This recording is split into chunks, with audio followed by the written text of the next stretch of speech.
پپو چلتے چلتے یوں ہی رک جاتا ہوں، میں بیٹھے بیٹھے کہیں کھو جاتا ہوں، میں کیا یہی پیار ہے؟ لڑکی نہیں یہ کمزوری ہے، کمینے ڈرپ لگوا لے۔ ایک بوڑھی عورت روز بس والے کو کاجو اور بادام کھانے کو دیتی تھی۔ بس والا: اماں آپ مجھے روز یہ کیوں دیتی ہو؟ بوڑھی عورت: بیٹا دانت تو رہے نہیں، چوس کر پھینک دینا اچھا نہیں لگتا۔ ایک چرسی بس میں چرس پی رہا تھا، پاس بیٹھے بزرگ نے کہا تم دوزخ کے راستے پر جا رہے ہو۔ چرسی: اوئے بغیر تو گڈی روکو، میں تے گجرات جانا سی۔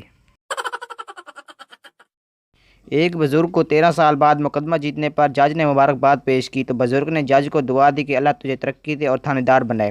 جج نے بزرگ کی سادگی پر مسکراتے ہوئے کہا جج تھانے دار سے بڑا ہوتا ہے۔ بزرگ بولے نہیں بیٹا، تھانے دار بڑا ہوتا ہے۔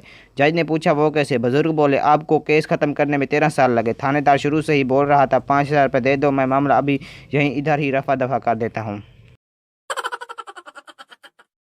جب میں ڈاکٹری کا امتحان پاس کر کے سرکاری ہسپتال میں بطور جونیئر ڈاکٹر تعینات ہوا تو ایک 67 سالہ بزرگ مریض کو پیشاب کی مصنوعی نالی لگانے میں مصروف تھا، بلکہ تقریباً لگا ہی چکا تھا کہ بابا جی نہایت مشفقانہ انداز میں گویا ہوئے پتر جے کچھ پڑھ لکھ جاتے یہ کام تو نہ کرنے پیندے۔